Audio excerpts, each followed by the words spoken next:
Brain को strong करने की बात कर रहे हो, उसके अलग अलग स्टैंड पॉइंट हो सकते हैं। एक है जो हमारी फिजिकल ब्रेन है, उसको कैसे स्ट्रांग किया जाए, तो उसमें डाइट का बहुत बड़ा रोल होता है। जैसे कुछ तरह के फूड्स हैं, कुछ तरह की चीजें हैं जो अगर आप खाते हो तो वो आपकी ब्रेन के लिए अच्छे होते हैं। वो आप गूगल पे जाकर के स्टडी कर सकते हैं, कर सकता हूँ। तो वो अपनी डाइट में आप थोड़े से चेंजेस कर सकते हैं। तो वो जब आप चेंजेस करेंगे तो आपकी जो फिजिकल ब्रेन है वो स्ट्रांग होती चली जाएगी। अब वो ब्रेन ज्यादा अच्छे से आप उसको यूज कर सकते हो। अगर फिजिकली आपकी ब्रेन वीक हुई तो आपके थॉट में भी इतनी पावर नहीं होगी। तो पहला स्टेप क्या है कि अपनी डाइट को ठीक करो।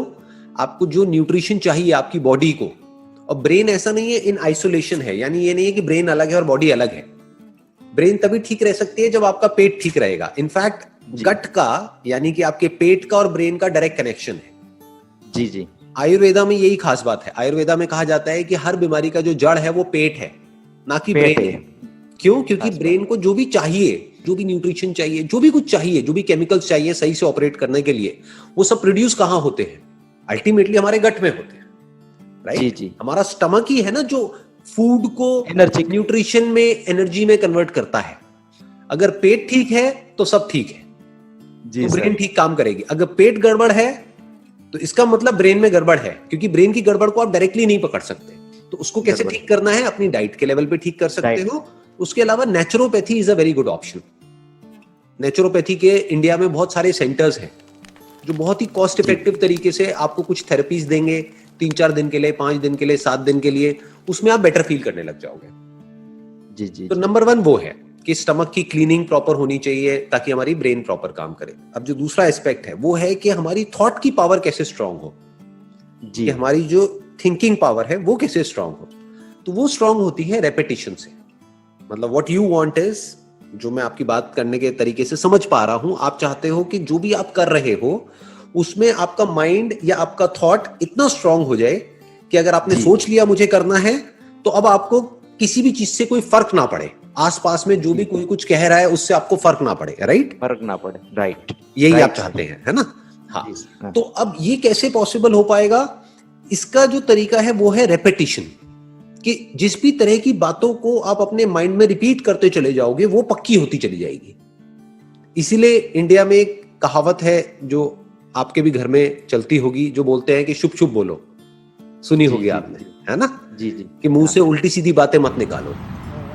क्यों बोलते हैं? इसीलिए बोलते हैं जो बात मैं आपको कह रहा हूं। क्योंकि अगर आप कुछ उल्टा बोलोगे, चाहे अपने मुंह से बोलोगे, चाहे अपने अंदर ही अंदर अपने आप को बोलोगे, तो धीरे धीरे वो पक्का होता चला जाएगा।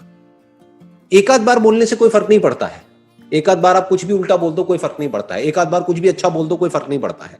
क्योंकि अगर 1-2 बार बोलने से हो जाता तब तो आप सीधा ये बोलो ना कि भाई मैं दुनिया का सबसे अमीर आदमी हो जाऊंगा।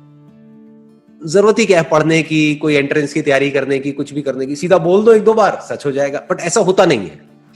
बट अगर इसी बात को आप बार बार बोलते रहोगे तो धीरे धीरे आपके एक्शंस चेंज होने लग जाएंगे। धीरे धीरे आपका ये जो थॉट है ये पक्का होता चला जाएगा और आप उस डायरेक्शन में भागने लग जाओगे। अब आपको सक्सेस मिलेगी या नहीं मिलेगी वो और फैक्टर्स पे डिपेंड करता है, लेकिन एटलीस्ट आप एक्शन लेना शुरू कर दोगे। आप समझ गए?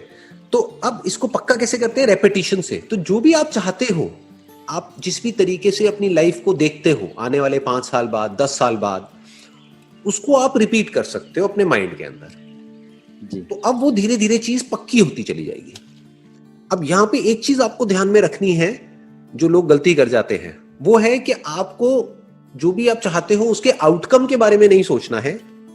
ये नहीं सोचना है कि जो होगा, क्योंकि वो आपके हाथ में नहीं है, राइट? ये नहीं बैठ करके इमेजिन करना है कि मेरा ये एंट्रेंस है वो क्रैक हो जाएगा। क्योंकि अगर आप इमेजिन करते गए तो उसमें प्रॉब्लम क्या है कि अगर 1% नहीं हुआ आपका तो आप अंदर से पूरी तरह से टूट जाओगे, राइट?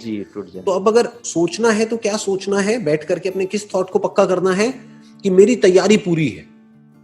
अब होगा नहीं होगा वो मेरे हाथ में नहीं है, तो अपने आप को क्या बोलना है बार बार कि मेरी तैयारी कमाल की चल रही है, मेरी प्रिपरेशन अच्छी हो रही है। इसको तैयारी को करने के लिए जितनी भी बुक्स पढ़नी चाहिए वो सब मैंने पढ़ ली है, जो भी सिलेबस कंप्लीट करना है वो सब मैंने कर लिया है, मेरी तरफ से कोई कसर नहीं है। अब होना ना होना वो तेरे हाथ में है। अब वो तेरे हाथ में कौन? वो भगवान हो सकता है, भगवान, कोई भी जिसको भी आप मानते हैं, राइट? वो तेरे हाथ में। तो अब क्या होगा, 1% आपका नहीं भी हुआ तो आप टूटोगे नहीं, क्योंकि आपको क्या हुआ, आपको अपने माइंड को फोकस करना आ गया कि किस तरीके से माइंड को फोकस किया जाता है काम पे। जो भगवत गीता में भी कहा गया है कि भाई कर्म किए जा, फल की इच्छा मत कर, वो इसी एंगल से कहा गया है। उसका मतलब बहुत सारे लोग समझ नहीं पाते हैं, उसका मतलब गलत निकाल लेते हैं। उसका मतलब ये निकाल लेते हैं कि आप बस हार्डवर्क करते चले जाओ। कर्म का मतलब लोग क्या समझते हैं? वर्क। वर्क का मतलब क्या समझते हैं? सिर्फ वर्क मतलब वो जो हम काम कर रहे हैं अपने हाथ पैरों से। कर्म बेसिकली जो है वो थॉट के लेवल पे करने की बात करी जा रही है। कर्म पहले अंदर होता है, बाद में बाहर होता है। तो अंदर जो आप कर्म कर रहे हो वो सही करो जी, उस पे फोकस करो, तो धीरे धीरे जो फल है वो तो आना ही आना है।